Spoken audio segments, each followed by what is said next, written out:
C'est parti.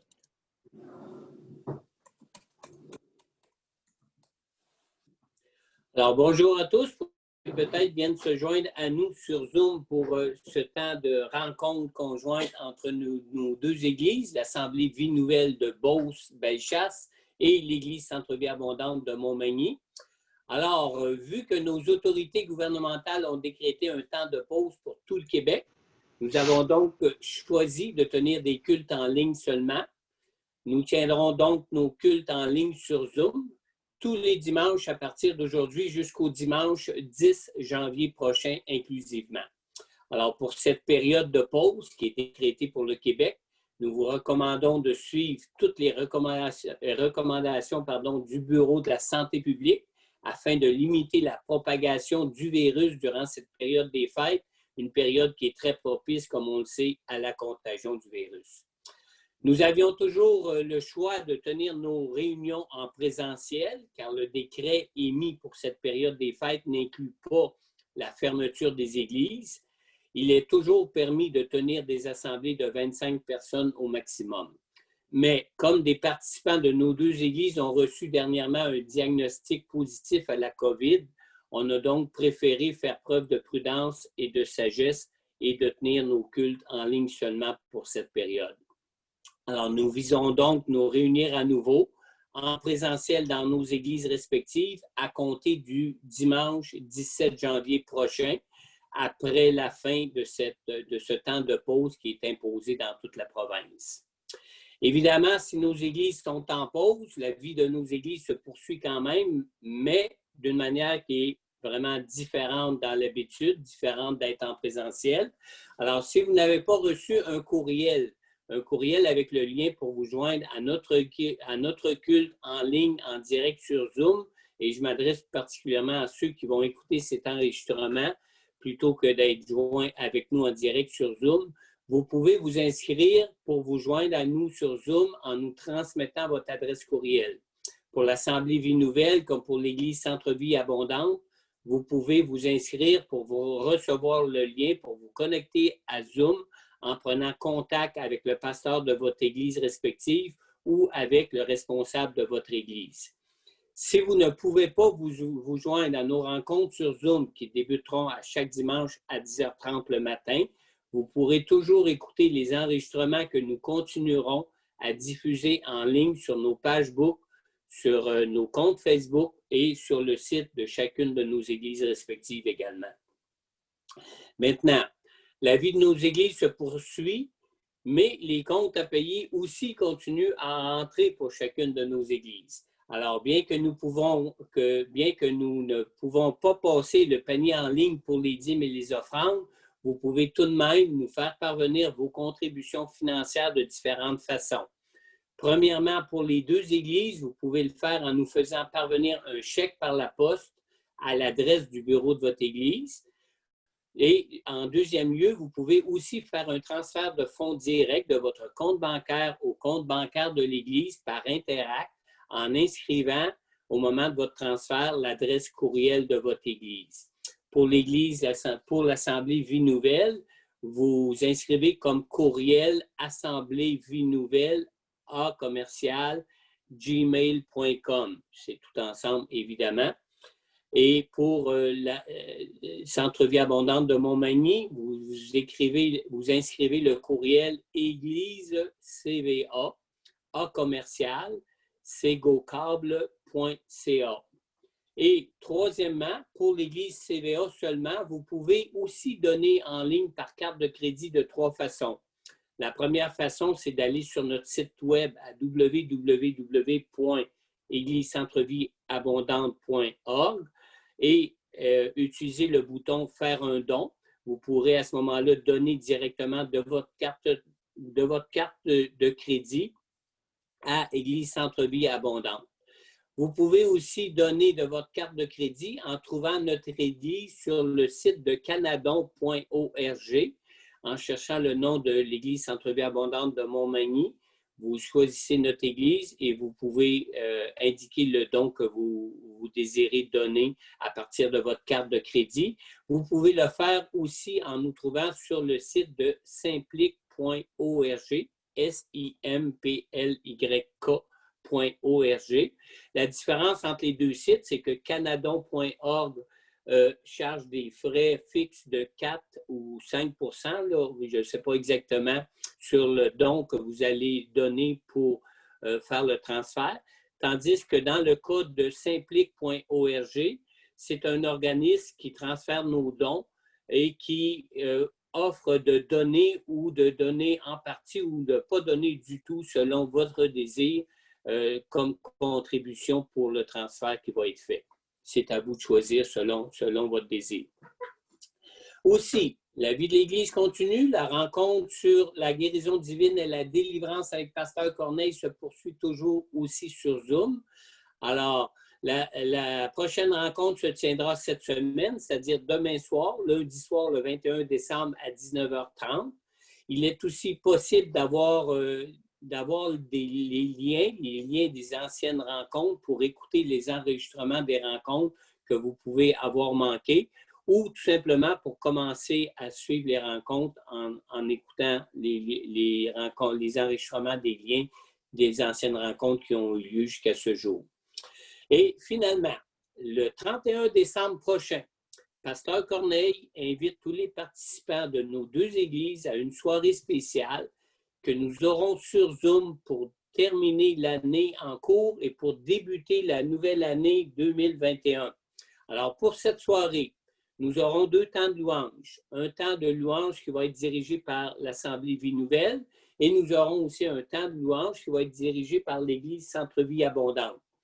Et de plus, nous vous invitons aussi à vous inscrire pour nous partager soit un chant de louange, soit un témoignage de 2 ou 3 minutes ou un partage quelconque afin de rendre grâce au Seigneur pour l'année 2020 qui va se terminer ce soir-là. Et pour bien planifier le programme de la rencontre, vous devrez, pour ceux qui veulent partager un chant, un témoignage ou un autre partage, vous devrez vous inscrire au plus tard le samedi prochain, samedi le 26 décembre, afin qu'on puisse bien organiser et planifier l'heure de la rencontre.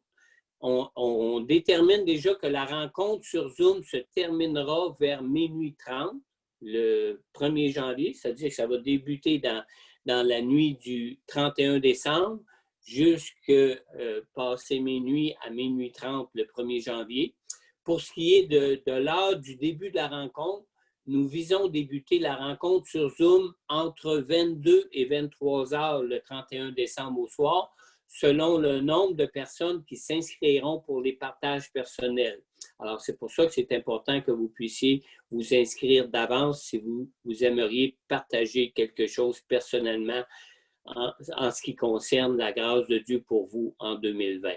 Alors, nous vous communiquerons donc dimanche prochain l'heure précise du début de la rencontre qui devrait commencer soit vers 10h ou vers 11h pour terminer le soir du Nouvel An à minuit 30. Alors, ça, c'est tout pour les annonces. J'aurais peut-être une dernière chose à rajouter. Premièrement, à vous mentionner que c'est la fête aujourd'hui de Monique Lépine, que ceux de l'Assemblée Nouvelle Vie connaissaient, qui était déjà participante à votre église qui demeure maintenant à Montréal. Alors, si vous avez l'occasion, si vous l'avez comme ami Facebook ou autrement, vous pouvez prendre contact avec elle aujourd'hui pour lui souhaiter un joyeux anniversaire de naissance. Et j'aurai des nouvelles aussi de Pasteur Jean-Yves et Pasteur Rita pour vous rapidement. Premièrement, une bonne nouvelle de leur part, c'est qu'ils ont reçu leur statut de résident du Bénin. Nous pouvons donc adresser des actions de grâce au Seigneur pour leur nouveau statut de Béninois. Deuxièmement, priez aussi pour leur santé et pour le développement de leur mission là-bas au Bénin. Et dernière requête de prière pour eux, c'est que priez aussi pour la sortie du port de leur conteneur. Leur conteneur est au port au Bénin. Alors, leur conteneur devrait sortir du port bientôt pour être transféré jusqu'à Cotonou. Alors, priez pour la sécurité du conteneur, pour sa sortie du port et pour son transfert jusqu'à Cotonou. Alors, ça met fin aux agendas de nos églises pour les prochaines semaines. Je vais vous inviter maintenant de tourner avec moi dans la parole de Dieu. Juste une seconde.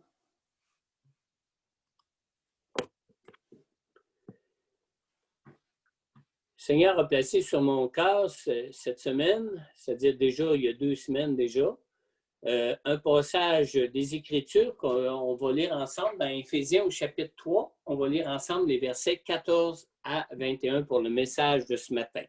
Alors, vous pouvez tourner dans vos Bibles dans Éphésiens au chapitre 3. Nous allons lire les versets 14 à 21.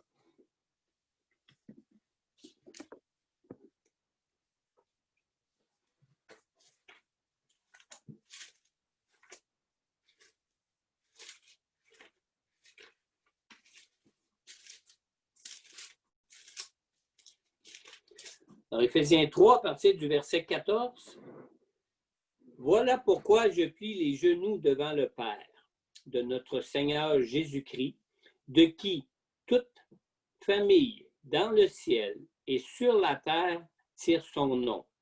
Je prie qu'il vous donne, conformément à la richesse de sa gloire, d'être puissamment fortifié par son esprit dans votre être intérieur, de sorte que le Christ habite dans votre cœur par la foi.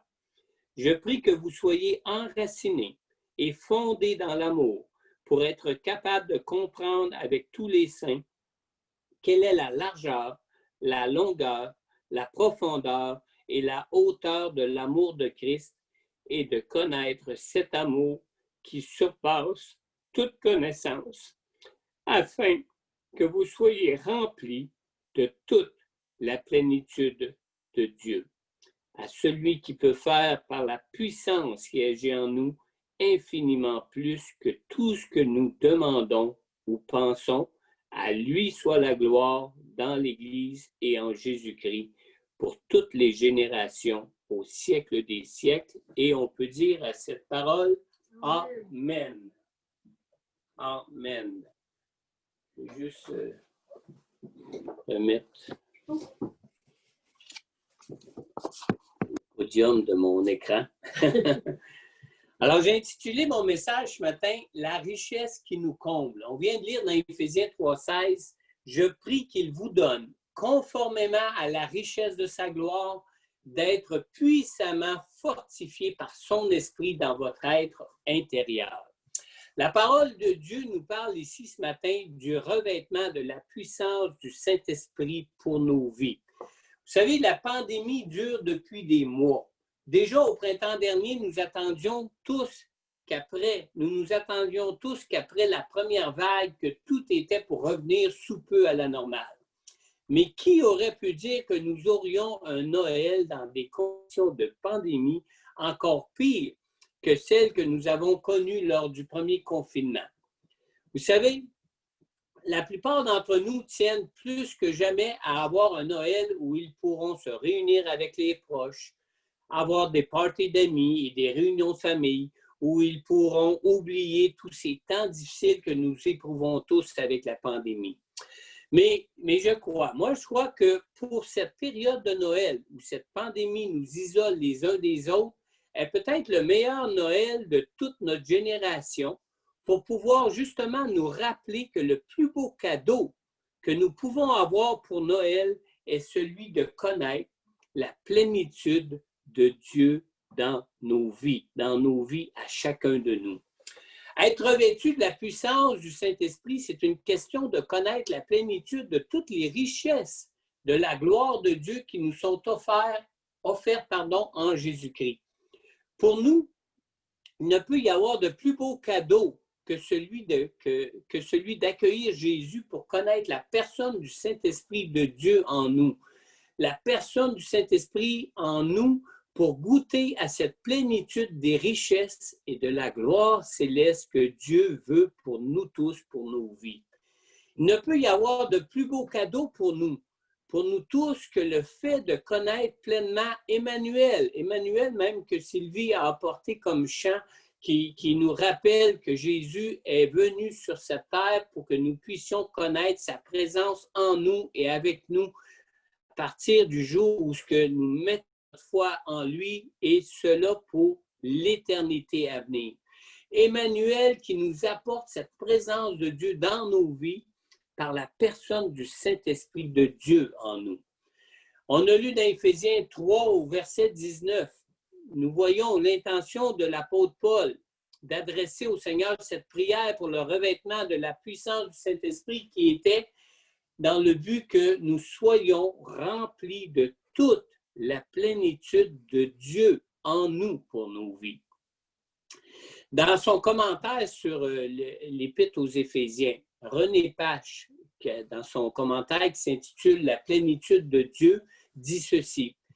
Il dit que l'apôtre Paul s'arrête pour fléchir les genoux et demander en faveur des Éphésiens et de tous ses lecteurs une suprême grâce. C'est vraiment une suprême grâce de connaître la présence de Dieu avec nous dans nos vies ici-bas.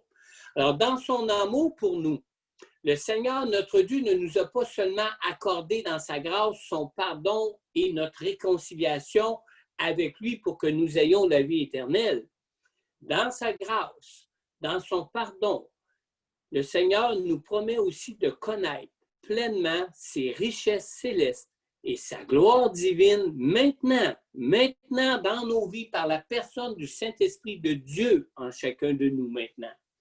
Alors, il faut donc faire attention de ne pas nous laisser détourner par les mensonges de l'ennemi de cette grâce que Dieu veut pour chacun de nous et pour chacun de nous dans nos vies.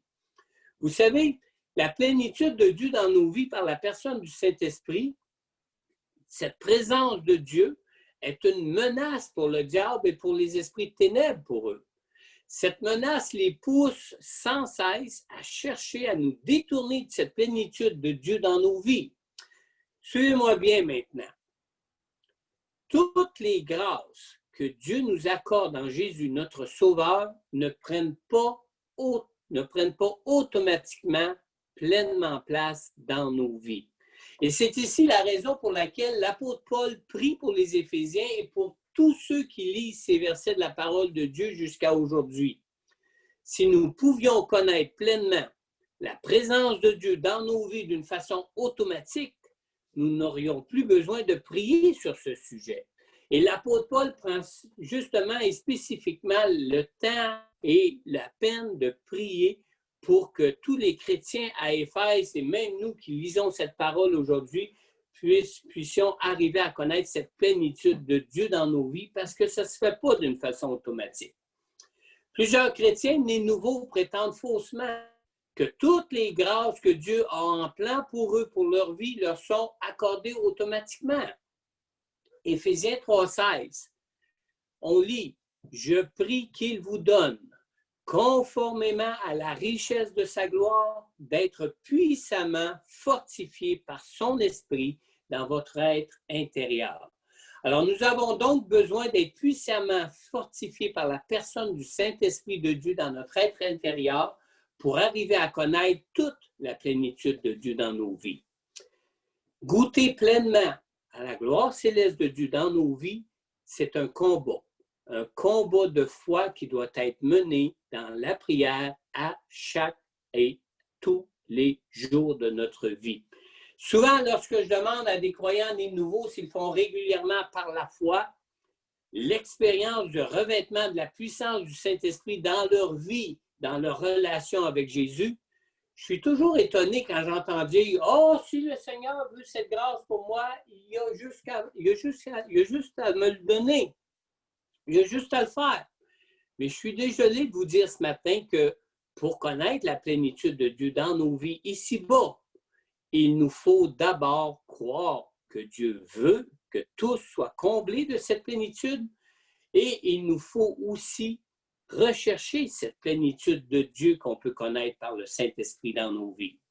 Dans Hébreux, au chapitre 11 et au verset 6, nous lisons « Or, sans la foi, il est impossible d'être agréable à Dieu, car il faut que celui qui s'approche de lui croie. Il faut qu'il croie que Dieu existe et que Dieu récompense ceux qui le cherchent. » On lit aussi dans Romains, au chapitre 5 et au verset 2, c'est aussi par son intermédiaire, on parle de par l'intermédiaire de Jésus-Christ, notre Messie, notre Sauveur. C'est aussi par son intermédiaire que nous avons accès par la foi à cette grâce. À quelle grâce qu'on parle? Cette grâce de connaître toutes les gloires célestes de Dieu dans nos vies à travers Jésus-Christ par le Saint-Esprit. Et ça dit dans laquelle nous tenons ferme. Il faut tenir ferme dans cette foi, dans cette grâce pour goûter jour après jour cette plénitude de Dieu dans nos vies. Et finalement, ça dit, nous plaçons notre fierté dans l'espérance finale de prendre part à la gloire de Dieu. Alors, j'ai une question pour vous ce matin. Prenez-vous part à la gloire céleste de Dieu dans vos vies? Tout comme le fait en Jésus pour notre salut, arriver à la plénitude de Dieu dans nos vies engage aussi notre foi. La même foi que celle par laquelle nous croyons que nous sommes sauvés. Mais aussi, non seulement cela nous engage dans des combats de foi, mais cela nous engage aussi à persévérer dans la prière pour réclamer de Dieu toutes les grâces qu'il veut pour nos vies. Et toutes ces grâces que l'ennemi de nos âmes cherche lui-même à nous dérober. On va lire un passage biblique pour bien nous éclairer sur toute cette situation. On va lire ensemble Acte 19. Je vous invite à tourner avec moi dans Acte 19. Nous allons lire les versets 1 à 7 de ce chapitre. Nous lisons à partir du verset 1 dans Acte 19.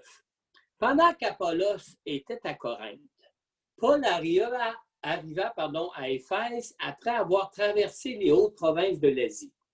Il rencontra quelques disciples et leur dit, « Avez-vous reçu le Saint-Esprit lorsque vous avez cru? » Ils lui répondirent, « Nous n'avons même pas entendu parler d'un Saint-Esprit. » Il demanda, « Quel baptême avez-vous donc reçu? » Ils répondirent, « Jean. » Alors Paul dit, « Jean a baptisé du baptême de repentance en disant au peuple de croire en celui qui venait après lui, c'est-à-dire en Jésus le Messie. » Sur ces paroles, ils furent baptisés au nom du Seigneur Jésus.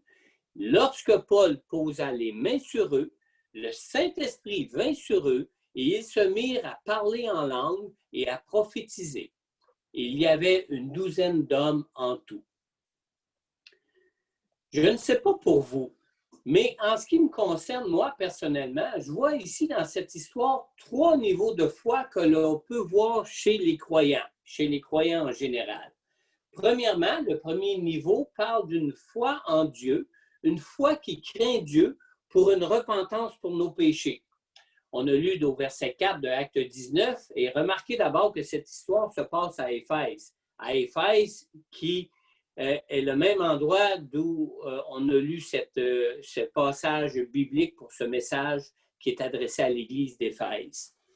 Alors, au verset 4, on a lu dans Acte 19, « Alors Paul dit, Jean a baptisé du baptême de repentance en disant au peuple de croire en celui qui venait après lui, c'est-à-dire en Jésus le Messie. » Alors, être repentant ne signifie pas automatiquement que nous recevons le Saint-Esprit de Dieu pour naître à la vie nouvelle que Dieu veut pour nous, à la nouvelle naissance, à la nouvelle vie que Dieu veut pour nous.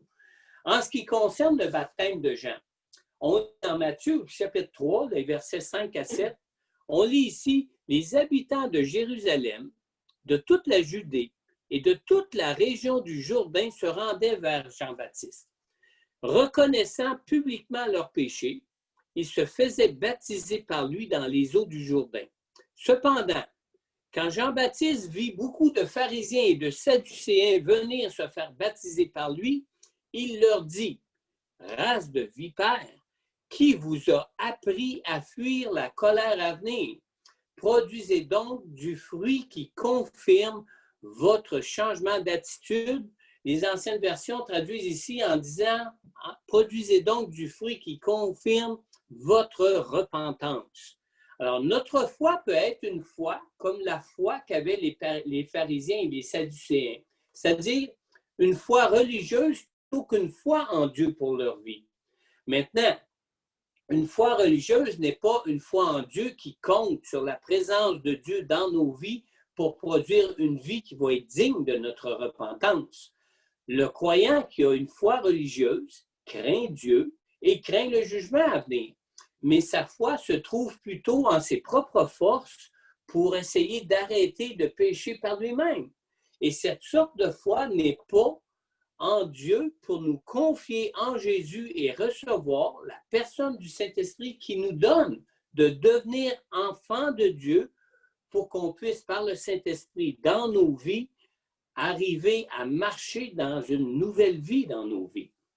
Dans Jean, au chapitre 1, on lit dans les versets 12 et 13, « Mais à tous ceux qui l'ont accepté », ça parle de Jésus et de la parole de Jésus pour nous, « à ceux qui croient en son nom, elle a donné le droit de devenir enfants de Dieu, puisqu'ils sont nés, non du fait de la nature, ni de par une volonté humaine, ni par même la volonté d'un mari, mais qu'ils sont nés de Dieu. » Et on pourrait rajouter, mais qui sont nés de Dieu par la personne du Saint-Esprit en eux.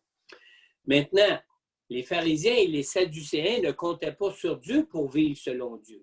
Leur foi était en eux-mêmes et en leur propre capacité, plutôt qu'en Dieu pour ne plus vivre leur vie de pécheur qu'ils avaient l'habitude de mener. Et comme deuxième niveau de foi, le deuxième niveau de foi nous parle d'une foi en Jésus pour accueillir le Messie de Dieu dans nos cœurs et naître de nouveau par le Saint-Esprit de Dieu qui vient habiter en nous. On a lu au verset 5, toujours dans Acte 19, qu'on a lu tantôt, après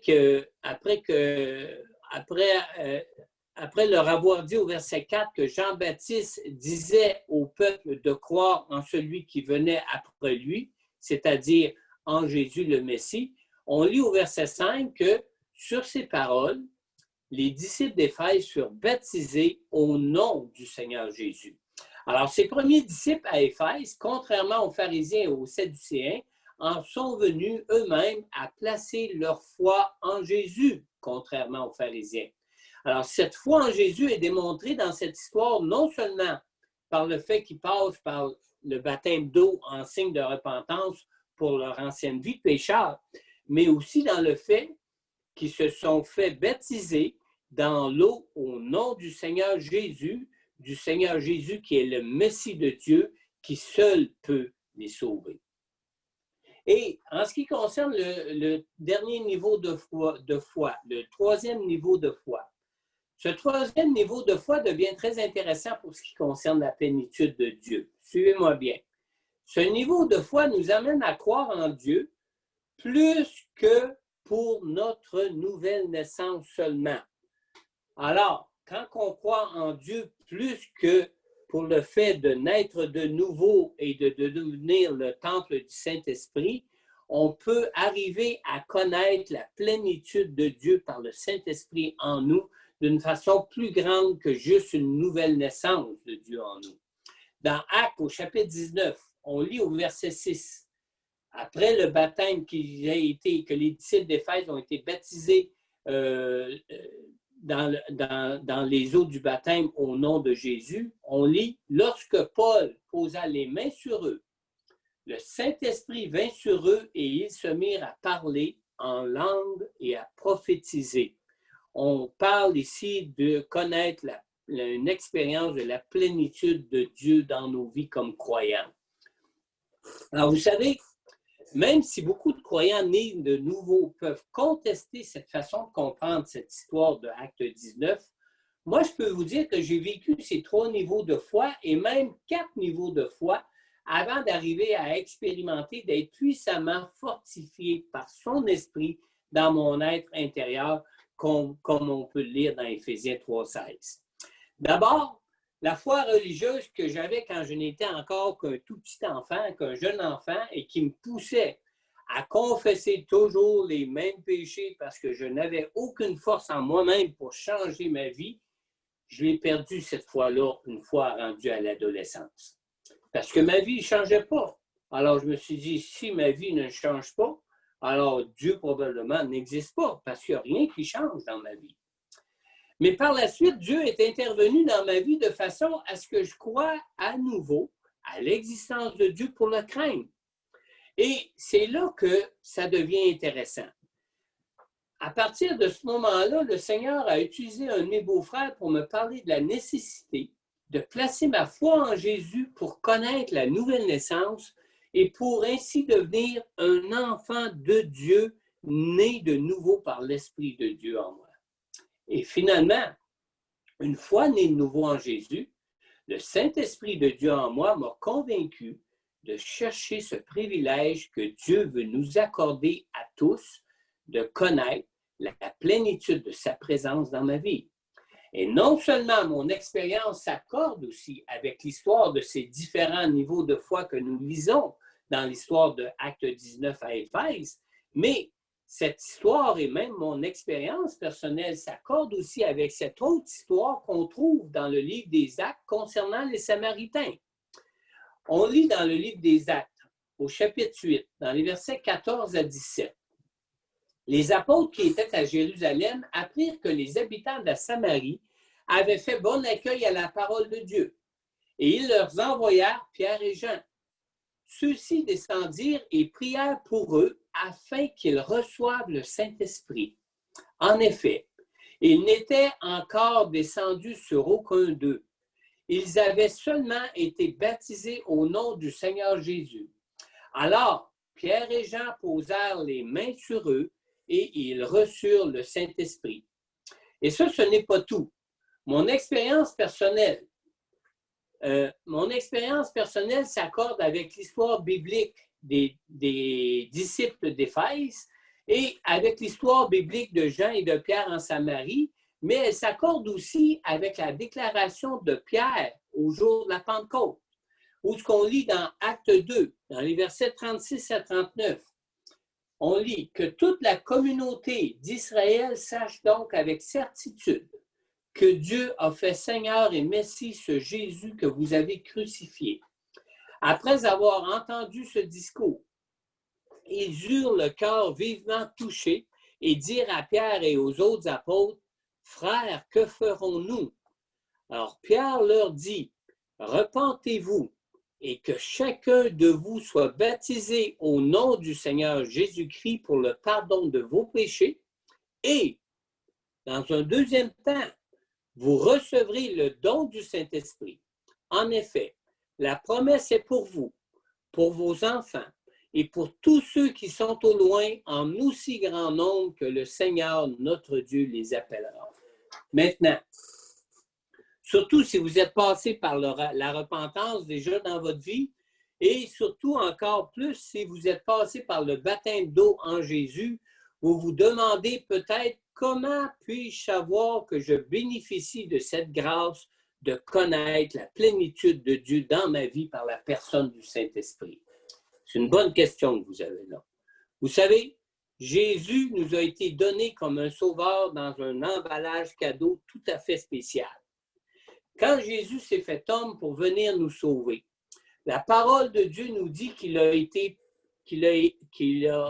été parfaitement l'image et le reflet de Dieu lui-même et qu'il manifestait pleinement la gloire du Père céleste dans sa vie ici-bas. On lit à ce sujet dans Colossiens au chapitre 1, dans les versets 15 à 17, on lit « Le Fils est l'image du Dieu invisible, le premier-né de toute la création. En effet, c'est en lui que tout a été créé dans le ciel et sur la terre, le visible et l'invisible, trône, souveraineté, domination, autorité. Tout a été créé par lui et pour lui. » Et finalement, on lit au verset 17, « Il existe avant toute chose et tout subsiste en lui. » Et au verset 19 par la suite, nous pouvons lire, « En effet, Dieu a voulu que toute sa plénitude habite en lui. » Alors, toute cette plénitude qui a habité en Jésus, toute cette plénitude de Dieu qui a habité en Jésus, c'est cette même plénitude que Dieu veut pour nous, en chacun de nous, qui marchons comme Jésus a marché sur cette terre, dans ce monde ici-bas. Alors, tout le monde pouvait voir quand Jésus, quand il est venu sur cette terre, que Jésus, qui était tout de même, qui était né tout de même comme un simple homme, comme tous les autres hommes de ce monde, que Jésus manifestait la pleine présence de Dieu dans sa vie. On lit dans Hébreux, dans la première partie du verset 2 et de la première partie du verset 3, on lit « Dans ces jours qui sont les derniers, Dieu nous a parlé par le Fils. Le Fils est le reflet de sa gloire et l'expression de la personne. » Alors, si nous avons pu voir Jésus, si nous avons pu voir le Père et la gloire céleste du Père à travers Jésus, c'est que la plénitude de Dieu habitait totalement et pleinement en Jésus qui lui-même marchait comme un simple homme dans sa vie par la personne du Saint-Esprit en lui. Donc, vous voulez savoir si vous avez reçu ce cadeau de la nouvelle naissance qui vous est offerte en Jésus? Bien, si vous voulez savoir que vous êtes né nouveau, vous devriez voir le fruit de l'Esprit de Dieu en vous prendre de plus en plus de place dans vos vies qui va vous conduire dans votre transformation de votre vie maintenant même ici-bas. Dans Galates 5, au verset 22-23, nous lisons « Mais le fruit de l'Esprit, c'est l'amour, la joie, la paix, la patience, la bonté, la bienveillance, la foi, la douceur, la maîtrise de soi. Contre de telles attitudes, il n'y a pas de loi. » Alors, ce n'est pas une question d'essayer de suivre la loi de Dieu qui peut nous transformer à l'image de Dieu dans nos vies, mais c'est vraiment une question de marcher par le Saint-Esprit de Dieu qui est vivant et qui est présent en nous dans nos vies. Et si on arrive à cette transformation qu'on peut lire dans Galates 5, 22, de voir le fruit de l'Esprit prendre place dans nos vies, c'est que nous sommes effectivement nés de nouveau pour connaître la présence du Saint-Esprit dans nos vies. Maintenant, vous aimeriez aussi peut-être savoir si vous avez reçu ce cadeau du revêtement de la puissance du Saint-Esprit par la plénitude de Dieu en vous. Ce cadeau de Dieu nous vient aussi dans un emballage spécial pour nous. Dans toutes les histoires du Nouveau Testament, toutes les histoires où l'on voit les croyants expérimenter la plénitude du Saint-Esprit, on voit qu'ils reçoivent tous ce cadeau dans un emballage spécial, cet emballage spécial qui est le parler en langue que l'Esprit leur donne à chacun pour s'exprimer.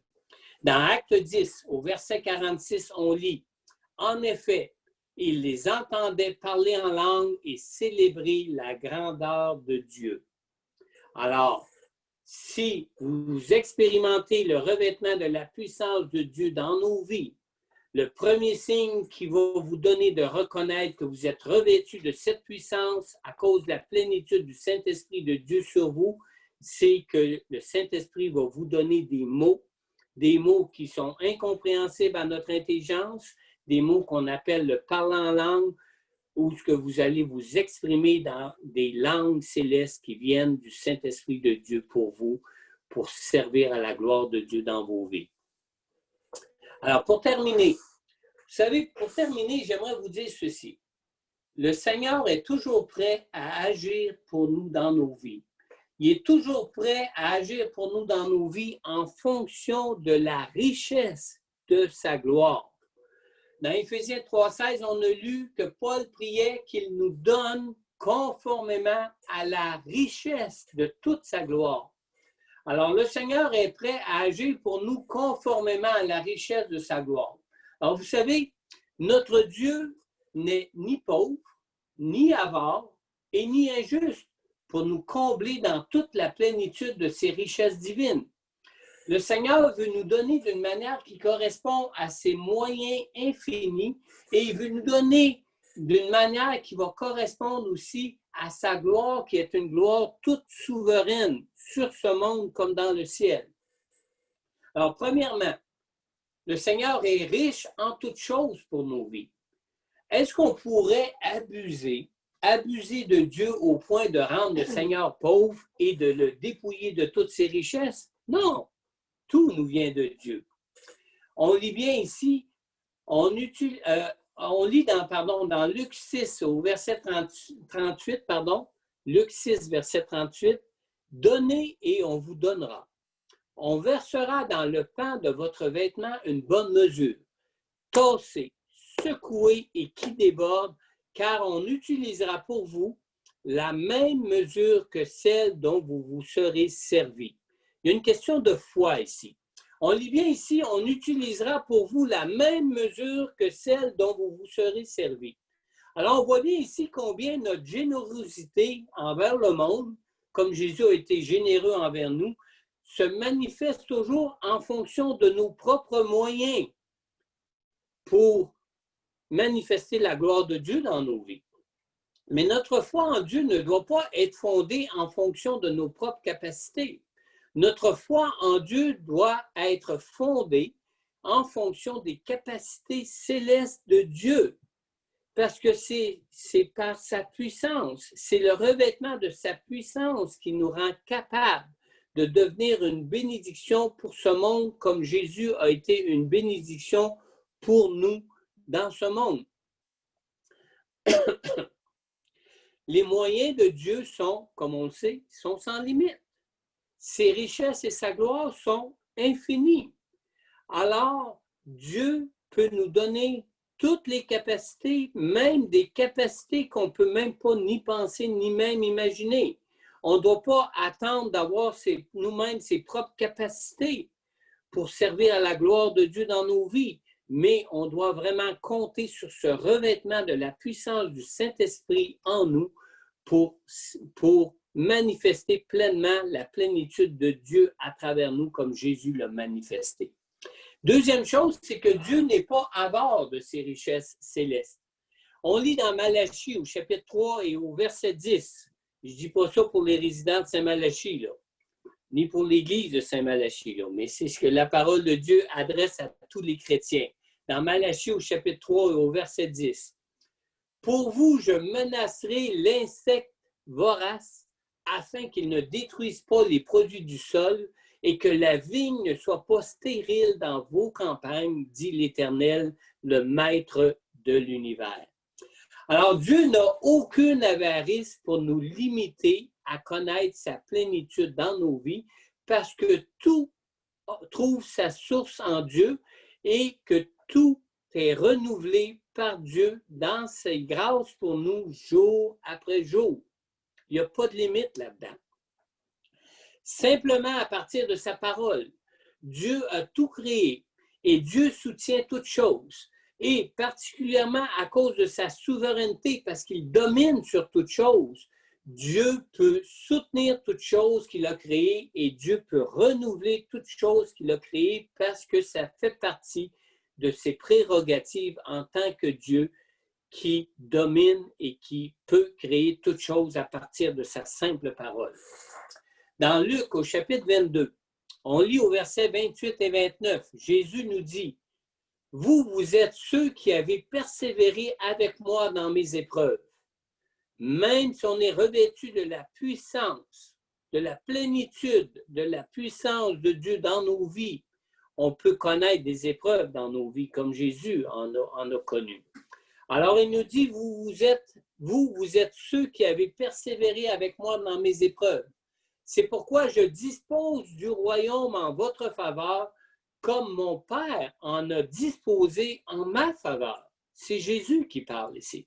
Alors, vous savez, souvent on regarde la vie de Jésus et on se dit, « Ah, si je pouvais être comme Jésus, je pourrais tellement plus refléter la grâce et la gloire de Dieu autour de moi dans ma vie. » Mais moi, je vous dis ce matin, tu as à cœur les gens de ton entourage, tu pleures pour ceux que tu aimes comme Jésus a pleuré sur Jérusalem, eh bien, en Jésus, tu disposes de toutes les richesses et de toute la gloire céleste de Dieu comme Jésus en a lui-même disposé dans sa vie ici-bas. Trop souvent, on se croit indigne de disposer de ce revêtement de la puissance du Saint-Esprit comme Jésus lui-même en a disposé. Même si nous ne sommes pas encore parfaits, même en Jésus, si nous ne sommes pas encore parfaits, c'est lui qui nous rend dignes de cette plénitude de la présence glorieuse de Dieu en nous. Et finalement, Une troisième chose, Dieu agit toujours en toute justice pour toutes les grâces qu'il nous accorde dans nos vies. On peut peut-être se dire, pourquoi Dieu devrait-il me combler de toute sa plénitude dans ma vie alors que je demeure encore dans une nature de pécheur et alors qu'il m'arrive encore d'agir comme un ennemi de Dieu dans ma vie? La réponse pour vous est simple ce matin. C'est la parole de Dieu même qui nous donne cette réponse. Connaître la plénitude de Dieu dans nos vies, c'est une grâce que Dieu nous accorde en toute justice. Et c'est juste que Dieu nous l'accorde parce que Jésus a déjà payé pour nous le prix de notre pardon et le prix pour notre réconciliation avec Dieu, ce qui nous donne automatiquement, d'une façon juste, accès à toutes ces richesses célestes de Dieu pour nous dans nos vies. On lit dans 1 Jean au chapitre 1 et au verset 9, « Si nous reconnaissons nos péchés, il est fidèle et juste pour nous les pardonner et pour nous purifier de tout mal. » Vous savez que vous êtes pécheurs, vous savez que vous n'êtes pas parfait, mais vous savez que Dieu vous pardonne parfaitement parce que toute votre espérance et votre foi est placée en Jésus parce que lui seul nous revêt de la justice qui nous permet d'avoir accès à cette plénitude de Dieu dans nos vies.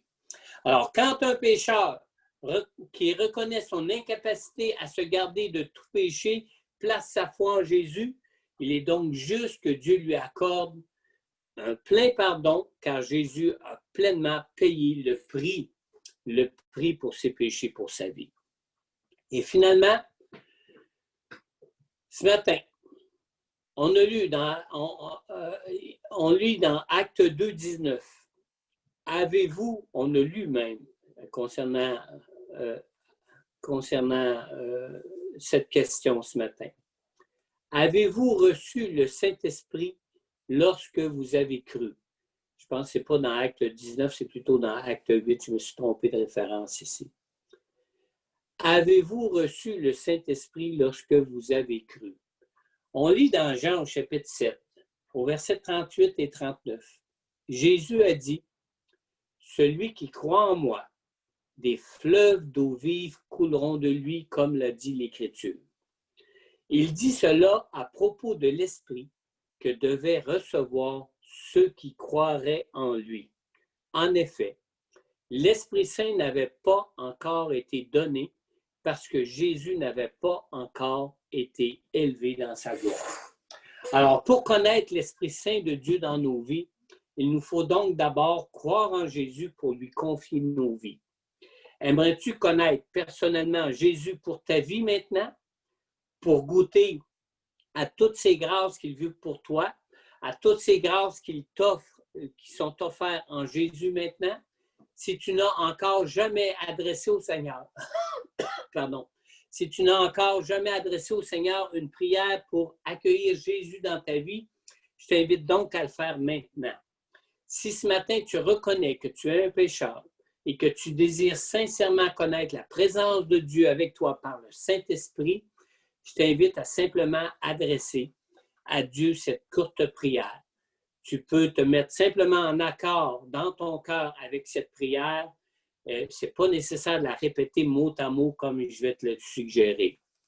Alors, on peut dire à Dieu, « Père céleste, je crois en ton amour pour moi en Jésus et je crois que tu veux que je connaisse la grâce de ta présence dans ma vie par la personne de ton Saint-Esprit. Père céleste, je crois en Jésus qui, dans son amour pour moi, s'est donné lui-même pour moi. Je crois qu'il a souffert. Je crois qu'il est mort à la croix pour moi pour que je sois pardonné pour tous mes péchés et que je sois aussi réconcilié avec toi pour connaître la présence, la pleine présence de ton Saint-Esprit dans ma vie. Je reconnais que je suis pécheur et que j'ai besoin de ta parole et de ton Saint-Esprit pour nourrir ma foi en toi et pour être dirigé par toi dans ce combat de foi dans ma vie, Seigneur. Seigneur Jésus, je t'ouvre maintenant tout mon cœur.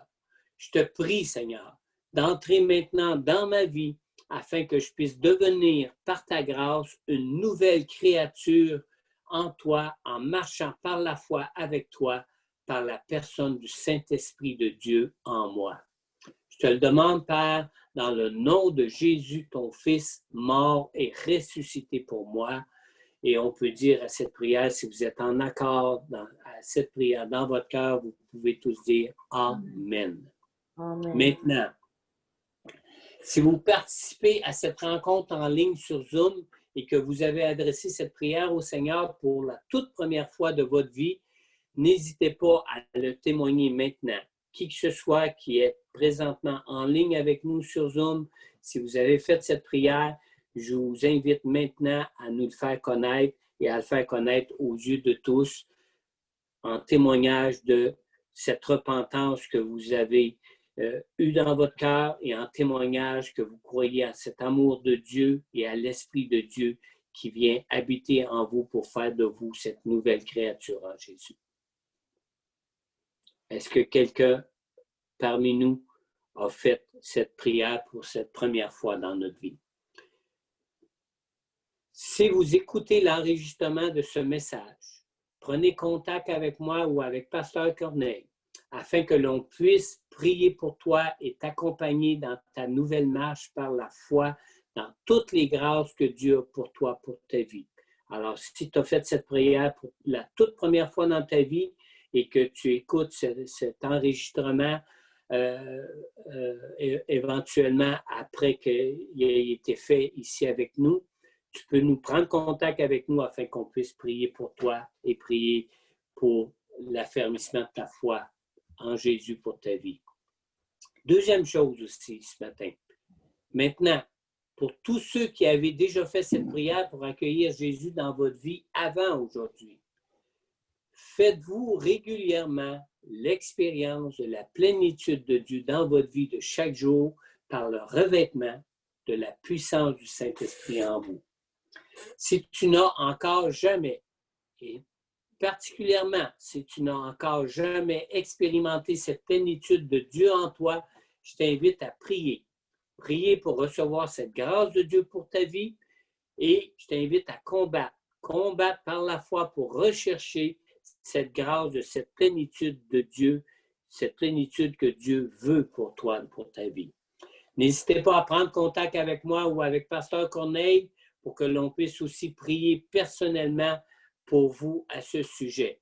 J'aimerais maintenant que l'on prenne le temps de prier pour connaître et pour refaire régulièrement cette expérience de la plénitude de Dieu dans nos vies. Courbons nos têtes tous ensemble maintenant et adressons-nous en prière à Dieu maintenant par le Saint-Esprit de Dieu en chacun de nous. Père éternel, merci de toutes tes grâces, Seigneur. Père éternel, merci pour cet amour que tu as pour nous, cet amour qui est si long, si large, si haut et si profond que tu nous as toi-même donné ton Fils Jésus, afin que nous puissions être réconciliés avec toi, pardonnés par Jésus qui est mort à la croix pour nous pour le prix de nos péchés, et que nous puissions ainsi connaître ta pleine présence dans nos vies par la personne du Saint-Esprit. Seigneur, je veux te prier pour que tu puisses, Seigneur Dieu, nous conduire dans cette foi et dans ce désir de dépendance à toi pour nos vies par le Saint-Esprit, Seigneur Dieu, pour arriver à connaître encore plus pleinement cette plénitude et ce revêtement de la puissance du Saint-Esprit de Dieu dans nos vies maintenant, Seigneur. On te le demande, Père, dans le nom puissant de Jésus. Et on peut dire Amen. Amen. Amen. Soyez en Jésus comblés de toutes les grâces de Dieu pour vos vies. Alors, je vous dis, pour terminer, à dimanche prochain à 10h30 sur Zoom pour une autre assemblée conjointe de nos deux églises. La louange sera dirigée la semaine prochaine, ce dimanche prochain, par l'Église Vie Nouvelle. Et Pasteur Corneille conduira cette prochaine rencontre et nous apportera la parole de Dieu. N'oubliez pas de vous inscrire aussi avant dimanche prochain pour partager un chant ou un témoignage de quelques minutes pour la soirée du 31 décembre prochain.